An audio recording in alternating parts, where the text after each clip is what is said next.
Hello, everyone, and welcome to Blue Star Rising, the Templar Awakening. I'm Michael Henry Dunn, and this is the wonderful Reverend Maia Christine Nartoomid, and we're glad to have you with us. Maia, how are you today? I'm doing fine. It's finally a beautiful, warm, sunny day at 8,000 feet instead of snow all over the place. Yeah, it is. Now that virtual background we've got on you, is that of Cresto?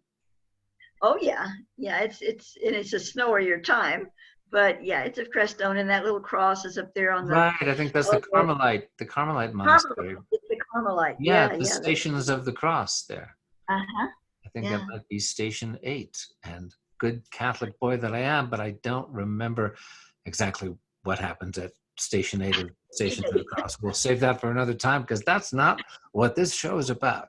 Nope. Time.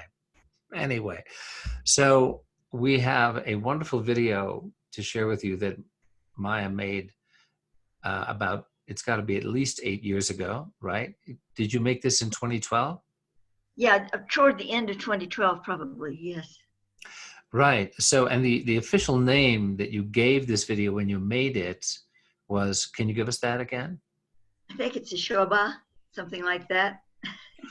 It's Shoba. Shoba, right? Another one of those wonderful Thothic neologisms that Yeah. is sharing a reality that, it's required to give it a name that we haven't yet heard because it's a reality with which often we are not yet acquainted. And what I found, particularly compelling about this one is you hear a lot of talk these days about ascension, the new Earth star, and the, crystalline transformation of our very beings, and you hear about, cats appearing out of nowhere. Oh, that's my sweet. That's Maia's former cat who wanted to get into the picture. I'm cat sitting for Moo, who is, of course, from Lemuria. And where was I? Yeah, about ascension. And it can often sound kind of vague, and that always bothers me a bit. When people say, well, it's 26,000 years or 24,000, take your pick, and there's this photon belt, and we are exposed to the center of the galactic, heart of the galactic sun, and it lights up our DNA, and it's this big transformational thing, and can't you see, can't you feel it, aren't you getting the ascension symptoms, and a lot of symptoms that, well, I might just say, well, I couldn't sleep very well last night, and I woke up with a bit of a headache, and these are ascension symptoms, my boy. You're on your way, which may perfectly well be true. And of course, I'm fairly steeped in all of this, and yet part of me just really wants some specifics. And this is the wonderful thing about a lot of what you bring forward, Maia, to me, is the very specific processes of, we call it sacred science.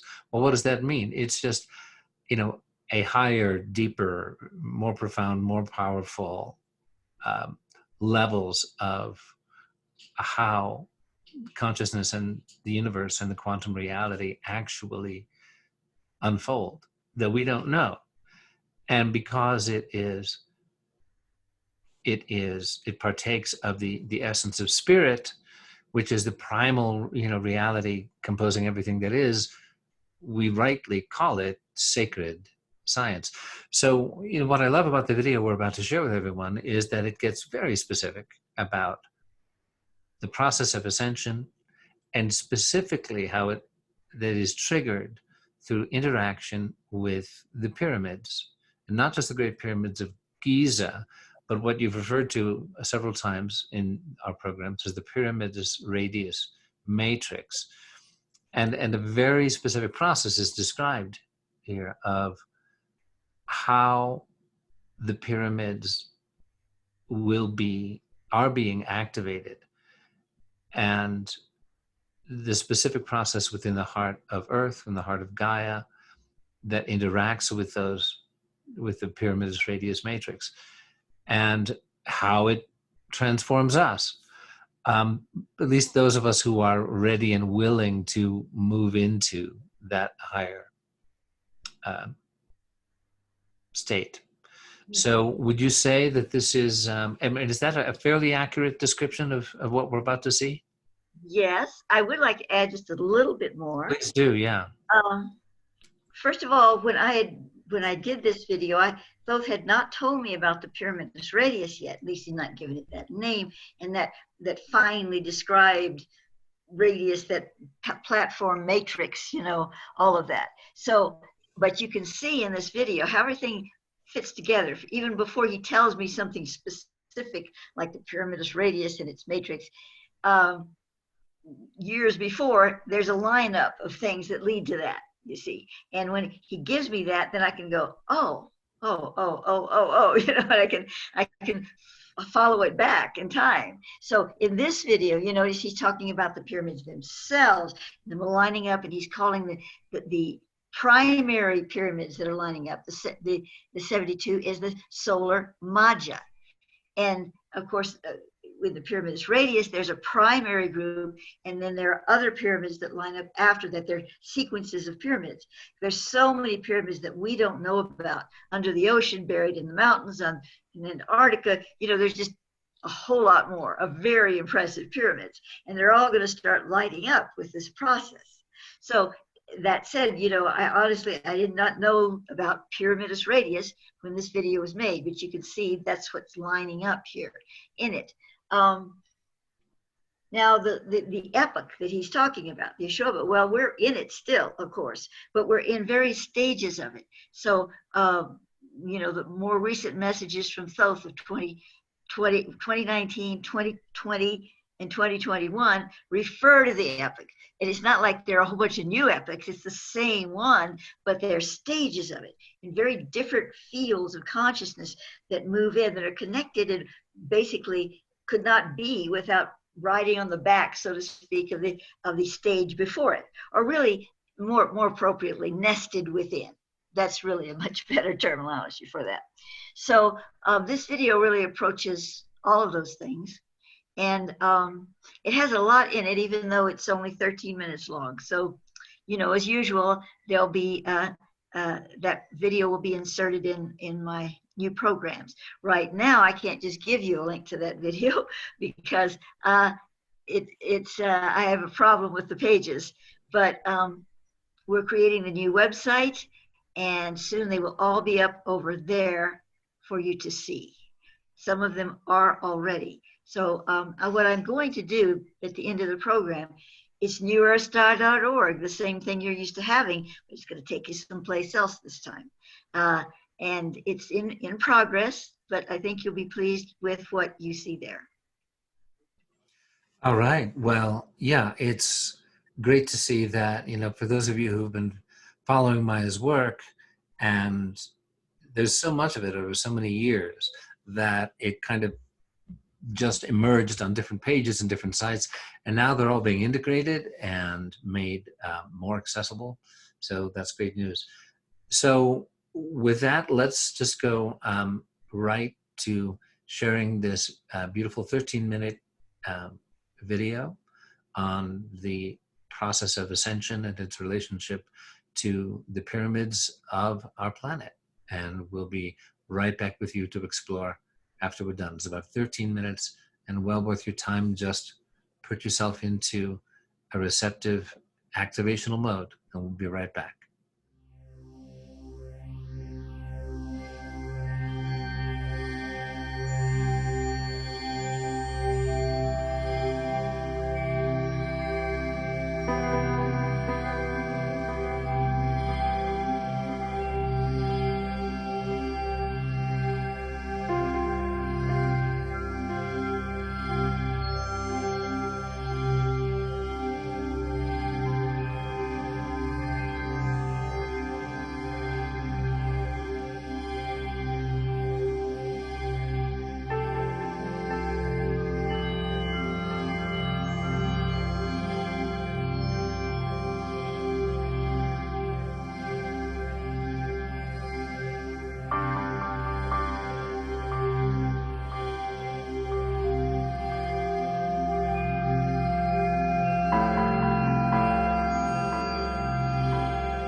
All right, welcome back.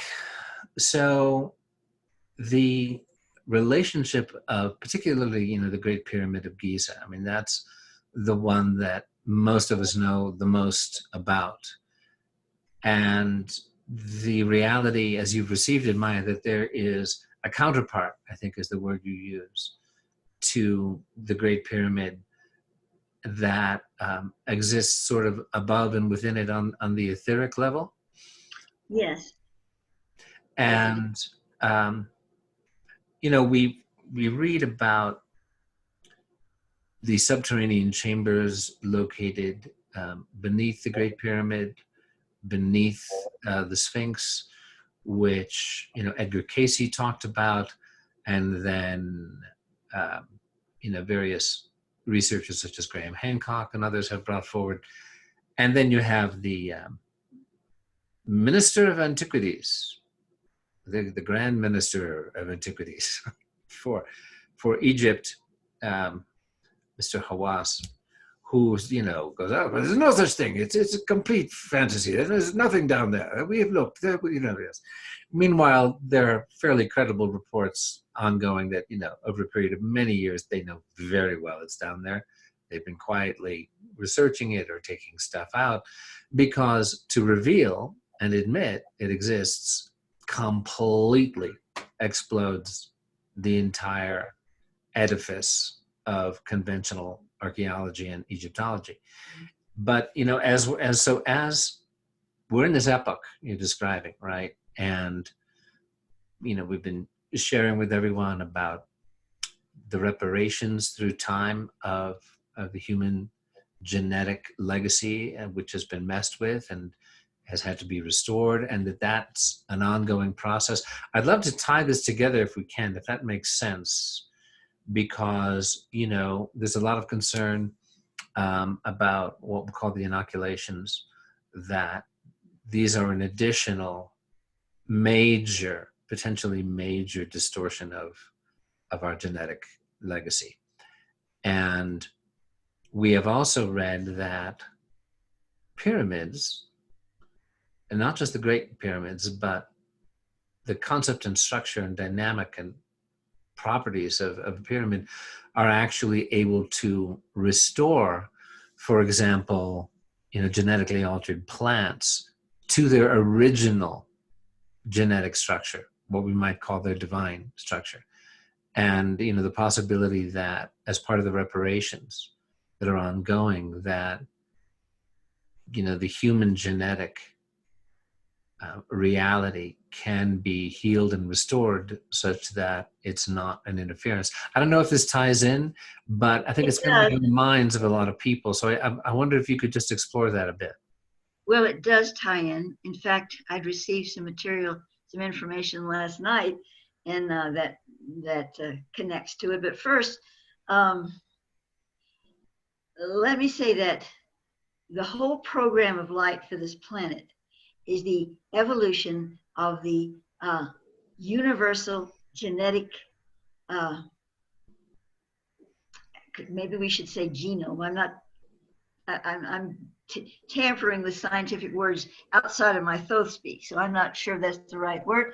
But the whole process of this planet and the creation of it and the evolution of it ties in directly. I mean, there are many facets of it, but its bottom line is the liberation of the fire light from the genetic encoding that was disturbed, that was that was tampered with. I don't even want to use the word tampered. It's not really, it's a bigger subject than that. Not on this planet. I'm not talking about the Anunnaki and all that. We know about that, but that's not what I'm talking about. In the creation of what we call this universe, this holographic field that is this universe, there were greater tamperings going on that resulted in the, wait for it, war of heaven, war in heaven. You know, we're not going to go into all of that, but metaphorically, that story has developed out of this whole scenario.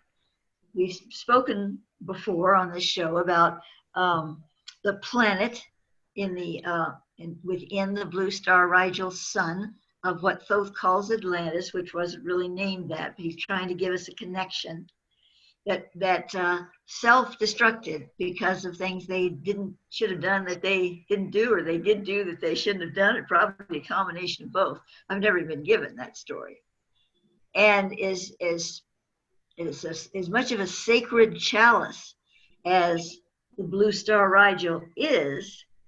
Obviously, it had some problems, at least with that one planet. So, as that planet, as the souls of that planet, or certain souls, came into this crucible to recreate an energy field that would allow them to dimensionalize and bring back the fire, the inscription of fire in the cells, in the DNA. And we're not, you see, we think of DNA, we think of cells as these physical things in our bodies, but there are energy cells before there are physical cells. There is universal DNA, cosmic DNA on a higher etheric level before there is physical DNA in the body. So they were attempting to restore all of this long before even Earth was created, and it was part of the plan. And it wasn't just about the planet of Atlantis, it was about the whole universal spectrum that had its birthplace in Orion, and then there was the tear, the Eye of Ra, Tor, and Orion, and all of this big story we're not going to get into here. But so the planet Earth has a much bigger purpose than, oh, there's a little dot. See how little Earth is? It's just this little dot over there. We're so insignificant. No, not really. So where was I going with this? Oh, so anyway, I'm getting there, Michael, I promise you. So we come back to our genetics, okay. And who is tampering with those genetics now? And we're going to use some terms because we don't want to have to redo this show. So we're going to use some terms here. We're going to talk about the infection, and we're going to talk about the false protection. So that's what we're going to talk about. So anyway, within the combination of the back-engineered infection and the attendant match for it, which is the next stage of the whole thing, in the false protection, this is a match set. This is the way it's supposed to operate. And who's doing this? They are the particular, not all Atlantean souls. I've been in Atlantis. A lot of us have been in Atlantis. So I'm not dissing Atlantis as an island, as a continent. It had a lot of beautiful stuff going on there. But there was a very dark side to it. And that dark side was created by certain souls who were regenerating the problems they had created before. So why would they do that? I mean, why would they be allowed to come in if we were going to try to work this out? Why would we bring those bozos in with us? But you know, it was because it's like you have to have a sample of the poison to cure the illness. And these souls carried the connection between the two realms or the two experiences. So they were given an opportunity to make that difference. Now, some of them have, some of them haven't. And right now, the ones that are really behind the scenes working with this particular project, and I'm not talking about people that have perfectly good people that believe in we've got to do this for humanity, we've got to do this protection, it's our only, our saving thing, we've got to do it. And they're very sincere, they care about humanity, and they think this is the answer. Most people do, and that includes the leaders of this country. But that ain't the case. And Thoth refers to, the other night I said, well, it's the deep state, right? Because we know that from Thoth, there's the old guard and the new guard, and the new guard is taking over from the old guard and all this stuff. And I said, well, they're the deep state now, right? And he said, no, let's call them the deeper state. He said, the deep state is the corporate this and that, and the people that are, watching they're communicating with the ETs and doing this. He said, there's a deeper state. And that is the area that has the program that's working this thing that right now that we're experiencing here, and a lot of other things. So, not to get too far off on all this, because we could do 6 shows on just this topic, but back to the pyramids and the coatings that are in them. Now, the Great Pyramid and its other pyramid brothers and sisters there on the Giza Plateau, and it's a way station, a very unique one, to connect to this etheric morning star pyramid. So you have, it's like an interface between the two. You can almost see the other one is upside down, touching the point of that one. And so, even though the Great Pyramid and its other pyramids are looking a lot of disrepair, the main structure is in place, and all that granite and all that stone is vibrating with those frequencies. Now, there are greater looking pyramids in this world, larger ones, and that have incredible connections in them. Many are undiscovered by us at this time. Many are under the ocean. The uniqueness about the Great Pyramid and its Giza setup there is that it is the engine. It's designed with, of course, alone it would not be able to function that way, but as the connector to the etheric part, it is designed to be the trigger for the last stage of the Light Principle 40 Ascension. That's why the video is called Opening of the Lotus. Is that lotus opens, so to speak, that process sets it off. And ironically, the Giza Plateau and all that, and the pyramids there, they're not going with. They're not part of the golden tie of the lands that ascend. They have to be the retro engine. They have to lift it up and then turn it loose. And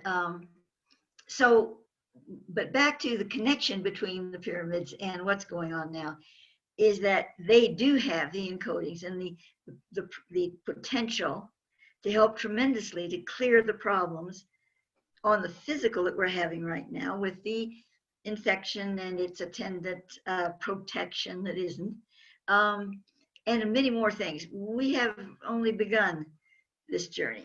And so, I don't want to sound dark about that, but that's what Thoth says. He's saying, hold on, it's going to be a bumpy ride, and it's nowhere near over. And but the good thing is that the beings of light, our star kindred and our inner earth kindred, and some dimensions in between, the angelics, ascended masters, you can name them off, are not just sitting on their hands. They are ready and willing and have been planning for a long period of time for this moment, for this time, to help us through this threshold.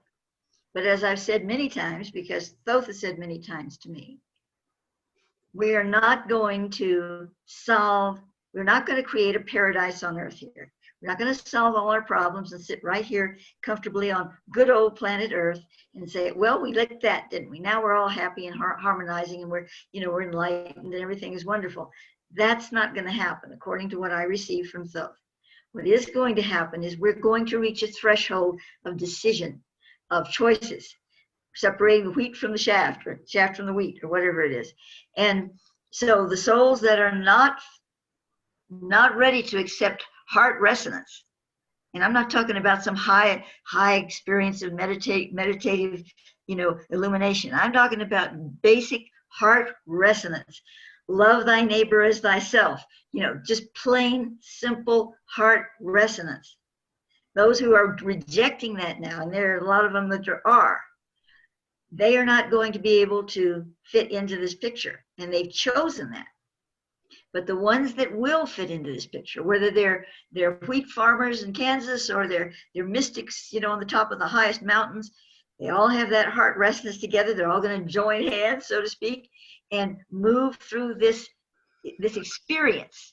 And this experience is one of the pyramidus radius coming together in this vibration and being able to create the platforms necessary for the new worlds. The video mentions some of this with the collection of beings, in light groups. That's again those light cities that he talks about, or light sanctuaries or whatever. And that's what's going to start happening. So it's a division of worlds. He told me back in the 70s, a division of worlds. And I really didn't understand it that much then. But it's before we ascend, that this division of worlds takes place. Because the consciousness is going to be so divided, it won't even be able to recognize one another. It will be almost like it will be faintly there, but the connection won't be established so that there can be any trespassing on the light bonded frequencies. So that's what has to happen first. And the pyramids in the pyramidus radius are a big, big part of that, like super big. But that's only a device, and without the consciousness of humanity, without the souls coming to the threshold, devices aren't worth anything, even in really highly evolved devices. Which brings me to the quantum logica, interactive. I want to say integrative, I cannot. Interactive program, because we're going to be we already started working with quite a few of these things, but we're going to be working with the problem of the infection and its false protection, and working with the pyramids directly and some of these other things. Now, I know I'm talking a long time, but I got to tell you one more thing. Go for it. That's what we're here for. Last night, I received this thing about the skin of the body. Now, we know that the skin of the body is the largest organ that we have. And it all came about in a very roundabout way. And I'm lying there awake, and I'm tooling around in the Thothic, and he's kind of directing me to little things as I ask a question. Go over here and go over there. But I have a feeling, it's like, what came first, the chicken or the egg? I have a feeling it was all kind of plan, in the sense that, why did I happen to think in that direction, So anyway, it wound up with the skin and the idea of the skin. And he was saying, well, in the inner earth, in the hollow earth, the sacred center, human beings, they're just regular inner earth human beings. We're not talking about luminaries or the star kindred, but the human beings there who do have a lot of star genetics, more than we do, but still, they're human beings. Because of the atmosphere and the way that things operate within the center of the earth, with that central sun atoma right there in an enclosed space with them, their skin takes on a vivid quality. By that, I don't mean it looks different. Well, it could under certain circumstances, yes, but it's not oddly different or anything. It's skin, but it's the ability of the skin to be an intelligent a device, far more so than it is for us now. Of course, our bodies are incredible already. The cells do this and this and that. I mean, you study biology and you go, oh my gosh, look at how incredible life is, But in the bodies of the persons in the inner earth have adapted, and they've been gently helped to adapt by their star kindred that have brought them in there in the first place. But the star kindred have not messed with their DNA like in some strange way. They would never do that. They have helped them to develop the natural evolution of all of their physical components to a degree, and yet not gotten too far beyond the setup that we have here, because it's important for us to connect with them. And in that process, the skin itself has become this incredible sensor device. And he said, he was saying to me that he told me a lot about it. I'm not going to go into all the details. Well, one thing, it was so interesting. I'd seen how these tattoos come on their body and then they disappear. And then other tattoos come, they're luminescent. They're not walking around that way all the time. They just look like you and me, sitting there. But when they're doing certain things, certain spiritual processes or whatever, these tattoos start forming. And they're obviously not inked or drawn on. They're coming right out of the skin like a chameleon, and they're different ones.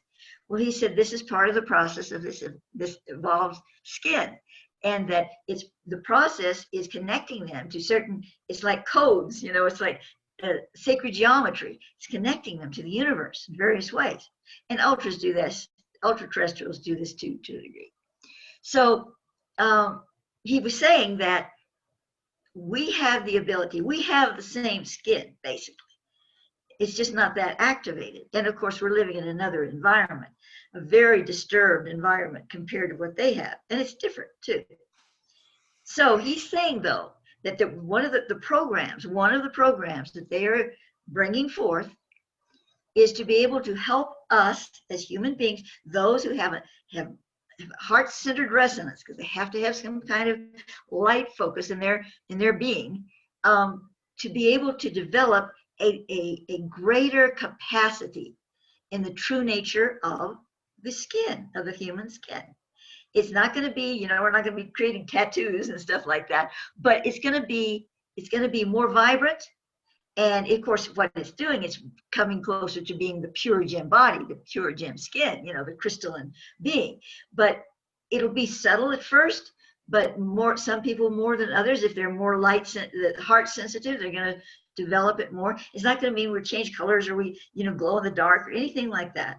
But it will help us to not only protect us from this environment, the Wi-Fi and the infection and the false protection and all of that stuff. It will also be able to help reverse, to help change the damage that's already done by the H marker that's been implanted by the infection, and the other things that are going on in the body by people who have already had the protection put into their bodies. There's a lot of stuff going on in there that many scientists in the know are saying is irreversible because it's damaging the genetics, it's altering the genetics. But Thoth is saying that if we catch it soon, we don't let this go on for 100 years or something where they just keep, doing it, it can be reversed, but only if there's enough light consciousness in the body.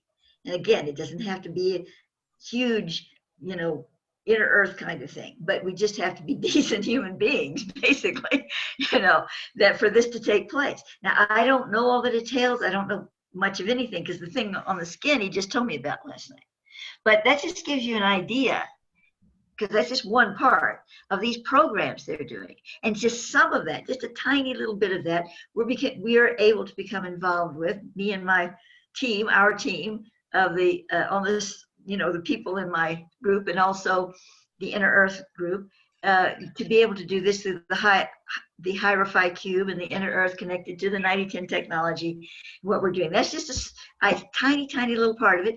But hey, it's every little tiny part counts. And so, anyway, I guess I ran out of steam. Well, I wouldn't call it tiny. I would call it, important. And there are many other dynamics, other groups, we have beautiful spiritual communities and awarenesses coming forward. But this strikes me anyway. And you've said it yourself before that okay, we don't claim to be the be all and end all, but this is not unimportant. That's true.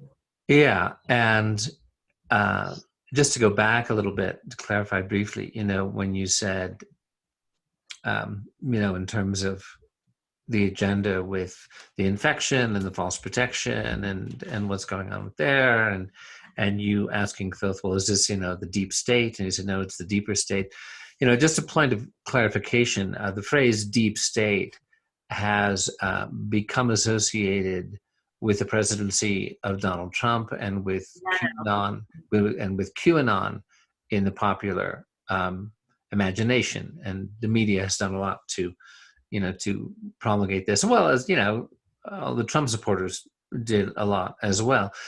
Now, deep state is an academic term. Before it got distorted and bastardized in the last few years, it is a geopolitical reality referred to by academics who are studying geopolitics and political science, which is that sort of interpenetration of corporate, industrial, governmental, political, business interests that have certain interests and agendas in common, and who act in concert in the furtherance of those agendas, and more often than not in a semi-covert way, because they don't necessarily want to go on Good Morning America and talk about it. Right. And that is, that's an academic term. It's used in universities worldwide to describe that, geopolitical reality that sort of hides a layer down from what most people think of as, your parliament, your prime minister, Congress president, whatever. So I've heard about it years ago. I've heard about deep state long before. So that's what deep state really means. And deeper state as a term that you received, then there's the deeper state. And, so that's in terms of the protection, false protection, as it actually is, that, we're all being encouraged, manipulated, and eventually more or less forced to take. There's all these good folks who think, yeah, this is what we all need to do for the benefit of humanity.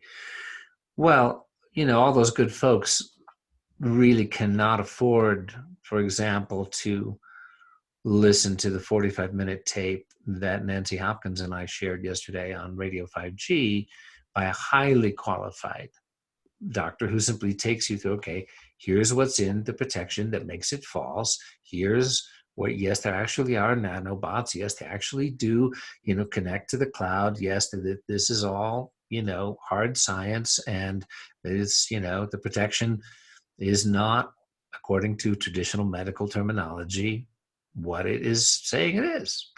And that there are consequences, very serious consequences, and it's a long-term agenda about controlling humanity for the benefit of a small corrupt elite. That's a very long-term agenda. You can trace it. It doesn't take much research to see it. And it's just a great relief to me to hear you describe the potential for reparation of what's going on now, using, for those of us who seek it and who have this heart resonance you describe, there are these allies, these sacred healing realities that are available to us now. This little pendant here, shungite, very powerful protective properties against EMF and Wi-Fi, a connection to the quantum field. That there are, all we have to do, is, it's not this complicated things like, well, you need to attend Ascension University here in Crestone for only $5,000 a semester, and we'll teach you all you need to know so that when the magic light hits the sky, you can go, oh, you're okay. No, it's just a lot simpler than that. We're not out to make a buck with this. God knows. Anyway, and that knowing about it, though, sharing what we're sharing here, I mean, it gives me hope, you know. I mean, I straddle this place, you know, as sort of the 3D guy who goes, yeah, well, wait a minute, okay, we got crystalline stuff in our blood and it's showing up on slides, but how does that help us? And what do I, you know, and then there are these, you know, wonderful transdimensional realities that I struggle sometimes to have land and be real for me. I mean, this happened to me as I was watching this beautiful video we just shared, you know, and it's all coherent and it's landing for me and it's making sense. I'm saying, oh yeah, okay, that's it. And then I'm going, I I so want to believe it. I so want it to be real. You know, what's going on right now, especially after what we shared on Radio 5G yesterday, can be so bleak. Yeah. And, you know, this is just the way it is. It's not as if there's going to be a big magic light show come out of the sky for each one of us to go, don't worry, kids. See, here's a glimpse of the new earth. It's already forming. And all you got to do is just stay in your heart and you go, oh, good. So now I can relax and not freak out about, you know, infection or the protection or the agenda or, you know, the deeper state behind the deeper state, because everything's just hunky dory. And maybe that's happening for some of us, and God bless you, you lucky folks who are receiving those visions out of the sky, because I ain't seen one. Yeah. Well, you know, from the Thothic perspective, uh, he's not trying to bury anybody's heads in the sand, because he can be very honest and frank about, you know, what we're facing and the fact that we're going to face a lot more. But he's also saying this is the magical time when people of heart-centered consciousness, and the more aware they are, the better. But, you know, they can be basic heart-centeredness or more aware heart-centeredness. But the ones on the front line of that are going to make way for everyone. And the making of the way means creating the realities that define us, that define our spiritual natures, without having to be distracted. Now you'd think, how the heck are they going to do that when there's so much distraction right now? But if they take the step to do that, they're going to find now the veils are falling and they're going to get much more help, because they can, you know, the connection can be made than even 10 years ago. But you have to take that step forward. Whether it's looking at how to design spiritual technology for the benefit of humanity, not the kind of technology that says it's for the benefit but it ain't, you know, and or you're in the front, or you're finding these sacred sites and places to live, not in hiding, but in saying, oh, let's build a community here. Let's find people who are willing to fund that, and it's not a community of people all believing the same thing and or hiding together, or, you know, just waiting for the ascension or anything like that. It's people that are coming together with diverse experiences and energies and consciousness, and yet are united in that spiritual wholeness that brings us all together as a humanity. And it will be a new kind of building of community, not like we've seen before. Not that there's anything wrong with some of these beautiful sacred communities that have been established, but this is going to be a whole new picture. And I don't know exactly the details of it, but it's going to be more organic in nature. I'm not talking about organic farming. I mean organic in the being. And it's going to be guided more specifically by the guides, you know, the ultras, the inners, the whatever, the connections to the higher realm. It's going to be more guided that way, and in a natural process, because when we start entering those fields of light and creating them, you know, build it and it will come. Who's going to show up? But some of these ascended masters and these inner earth mages and some of these incredible ultra beings we've never even known about, but they're incredibly spiritual beings, illumined beings, Thoth, and they're not going to just, you know, be walking around the streets. I don't mean that, although they will in the new earth, but they will be showing up, not exclusively, Oh, Maia can channel Thoth. She can talk to Thoth. Oh, so and so can talk to Yogananda. Or, no, this is going to be more diverse, more what do I want to say? An equal platform where there's going to be situations where many people can come together and see and hear the guidance from these beings. Sort of like, coming together in mass to have some kind of experience of ships in the sky. But I don't mean that specifically. That would happen too. So even though it's not going to be just they come in and they sit down and talk to you in your living room, it's going to be something where people can gather. And they're not just somebody's going to open their mouth like me and start saying, oh, he's saying this and he's saying that. No, you're going to hear it and you're going to see it. It won't maybe last as long as you'd like each time, and it will be times in between, but it will happen. This is what I'm receiving. Unfortunately, it's not going to happen tomorrow. We have to build this reality. And that's what's so important. And it's not going to be from the sweat of the brow. It's going to be from the dew of the heart, and that's where it's coming from. That's a really good phrase. Not the sweat of the brow, but the dew of the heart.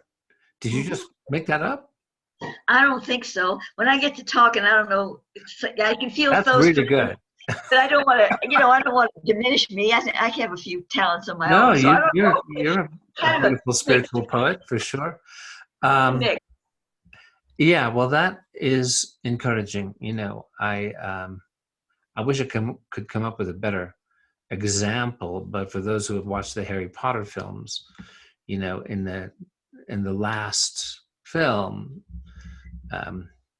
Harry Potter and the Deathly Hallows Part 2, when all the students are assembled in the Great Hall at Hogwarts, and it's the Battle of Hogwarts, and all the Death Eaters and he whom shall not be named are besieging the castle, and then suddenly you see this expression on the face of all these children, a couple hundred children, various ages, of hearing the same thing, and this voice comes in, and they're all now. Unfortunately, it's the voice of he who must not be named, rather than a transcendent ascended master sharing light. But that is what I hear you describing. That's a good example for those in heart resonance.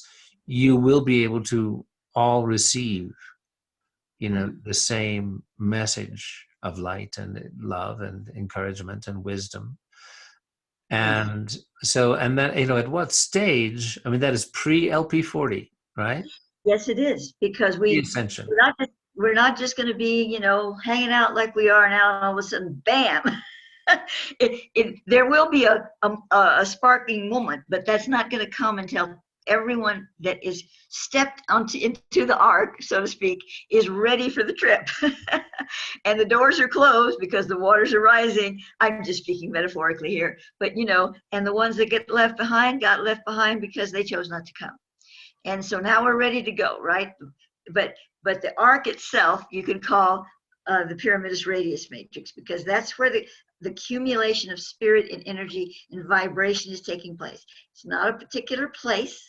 It's a vibration and a frequency, but it will feel like a particular place because everyone, whether you're in France somewhere, you're in Crestone over here, you're in Holland over there, in some sacred golden Taya land where you have your sacred center and inner light field around you. It's going to be like we're all together because there's going to be an ability to communicate. It's not like we're going to be isolated.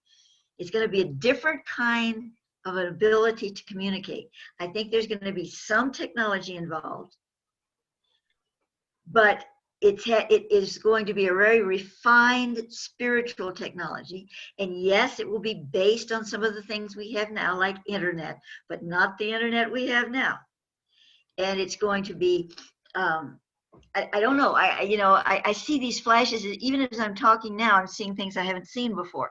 I say seeing, it's feeling, seeing, whatever. But the presence that I'm feeling from Thoth right now, right this minute, he wants me to relay to you is this is the sacred time. Don't sit around and worry about these things. Yes, be aware of them. Stay clear of the protection if you can, and do what you need to do. But don't get too involved in all of that stuff, because now is the time to create the spark with the flint, to build that incredible flame. And we all have to get out there with our little flints and start making that spark and connecting to the people that are resonant with that, and that are they're doing their sparks and going like, oh yeah, I feel that flame. Let's work over here. Oh well, I feel this over here. And everybody migrates to the positions that they need to be in to come together as a whole to create this reality, because it's about creating a reality. Thotha said it all along. He's not saying, I quote it all the time, and I should memorize it so I can quote it right now, but I haven't memorized it. But the one that I repeated, not just saying it, extemporaneously here. He says that, it's not about a belief system, that you have to believe something and that's going to get you somewhere. It's about saying, what reality do I choose to create? And what aspects out there of information that are there that I choose to bring together for the reality that I choose to express? Now, we can see examples of that. Guess where? In Trumpville. Boy, are they creating their own reality. They got bamboo tickets, or what do you call it? Voting things coming out of China. Oh, they brought them out of China and they put them in the box, and we got to find the bamboo slips. Oh yes, there's one right there. And all this stuff. They've created their reality, and it's real to them, and that's dangerous. But we need to create our realities, and by that I don't mean going nuts and making up stuff. I'm not talking about that. I'm talking about finding the fibers of the spiritual consciousness within you, and where does that lead you? Because there are multidimensional realities that serve the greater picture. But we need to come together in some weaving form on this planet, some beautiful dance, so that we're not spread out all over the place. We're kind of been spread out all over the place in the spiritual communities. And now we're coming together, not to create some perfect belief system, but to create this heart resonance that's going to lead us into these new reality zones that express not through through forced ideology, but through a natural oracleizing of the divine spectrum.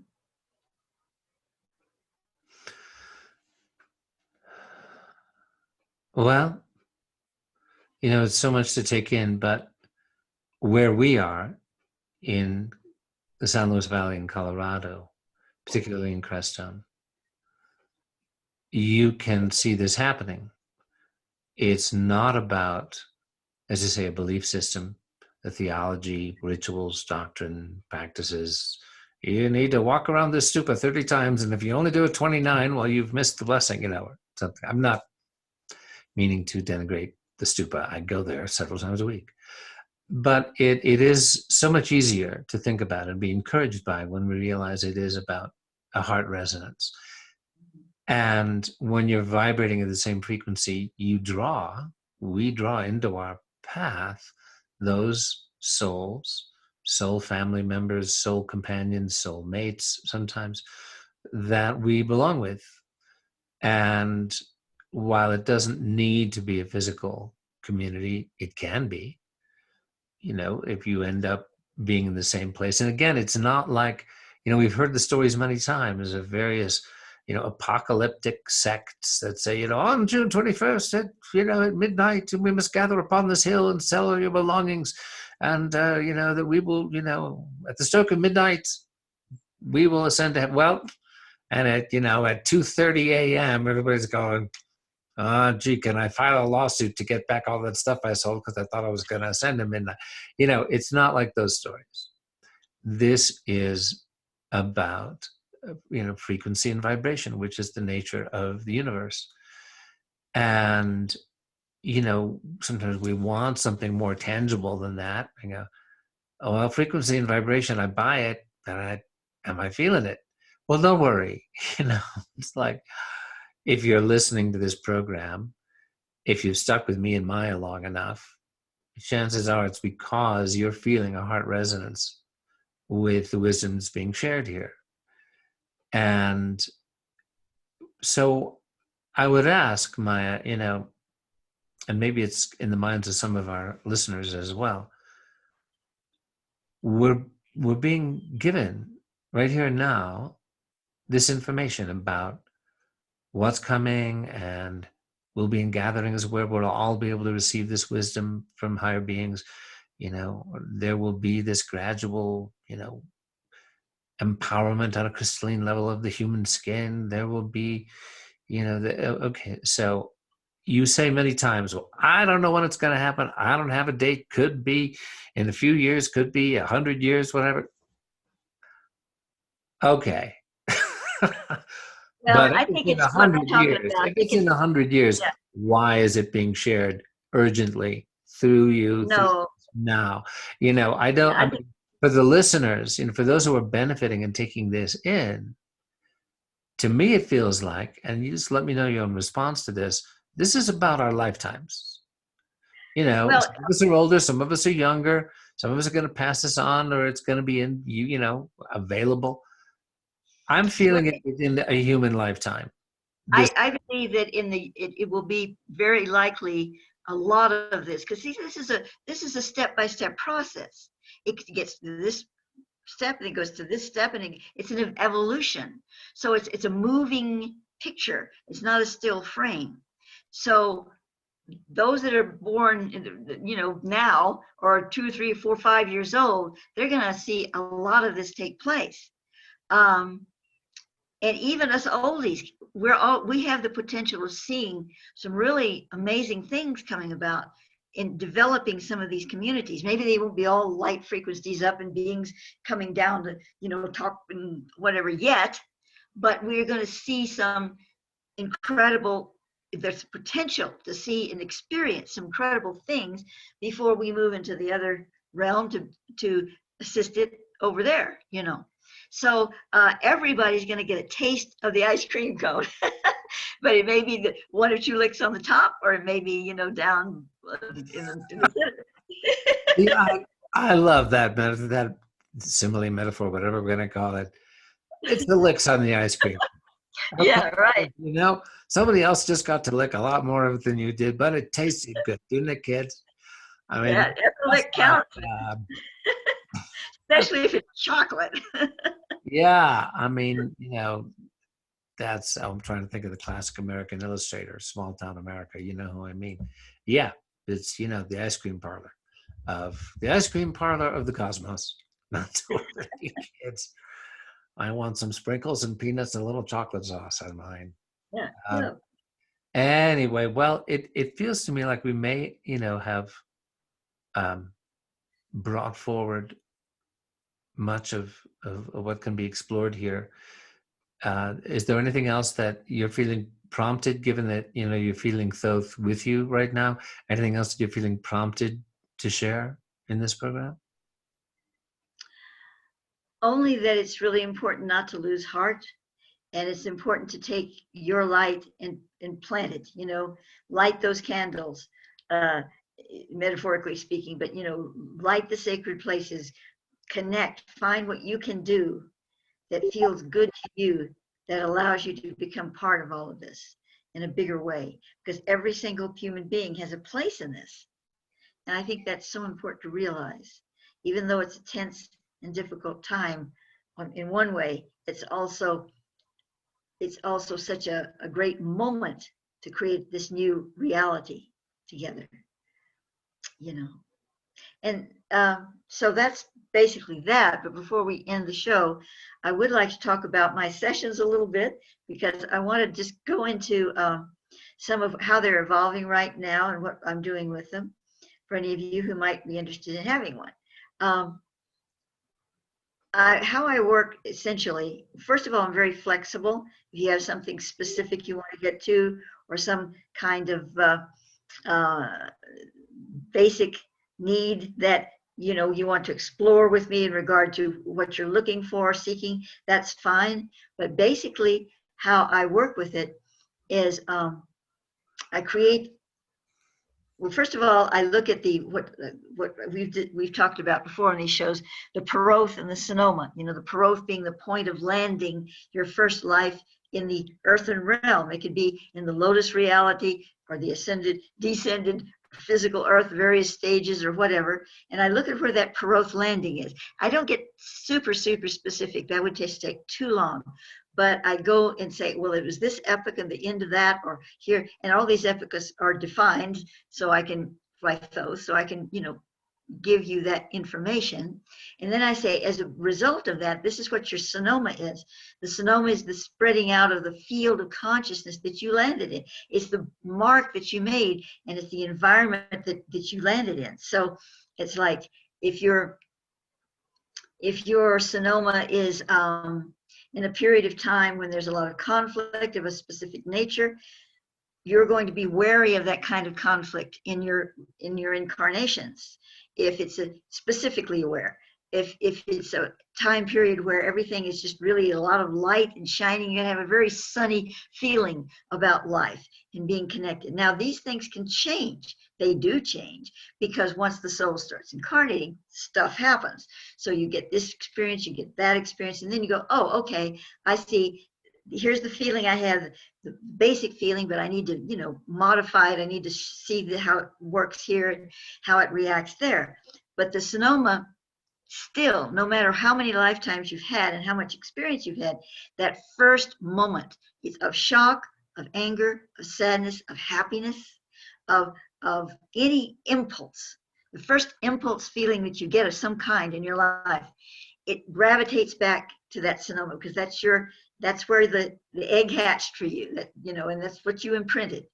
And then after that, you can go, oh yeah, but, and then you can bring in these other fields. So I look at that pattern. It helps you understand why you're reacting some of the ways you are, why you're feeling some of the things you are intrinsically, before you start working them out. And then I place the person in the center of I usually develop 3 lifetimes, look at 3 lifetimes, and you're in the center of that, you now. And I'm not looking at the whole lifetime from cradle to grave, but what is being shown to me as the highlight or highlights that represents the continuity of the Sonoma in this process for you in your light mission in life. And so we see the 3 different ways it manifests, and there's always usually a connection between the 3, but they can also have very different aspects to them. And then we see how that relates to you now. So all that comes together, and that's generally how I do a session. So I just wanted to share that with you.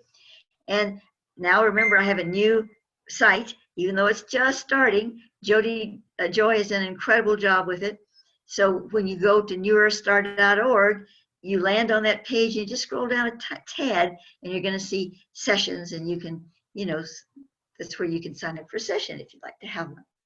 So I thought I'd share that with you. Yeah, I'm glad you did, Maya. And if you, feel drawn to it, where you are wanting to explore these, hidden dynamics that we feel, but we don't always, we're not always able to articulate them, and then to have specific examples, 3 or 4 lifetimes brought forward for us to look at, so that we know, we have an idea of what's active now. Yes. What are the challenges I'm facing? What do they mean? How does it, fit into the lesson left unlearned from the last lifetime? And so I can personally attest to the value of these. So by all means, if you feel drawn to it, please give yourself that opportunity. So with that, thank you everyone for being with us on Blue Star Rising. It's and please do share, like, subscribe, share it around. We've got a donation link at the bottom for SAGE, the Sacred Academy of Geoenergetics. The help is greatly appreciated. So God bless us, everyone. Be well. We'll see you next time, folks. Bye for now.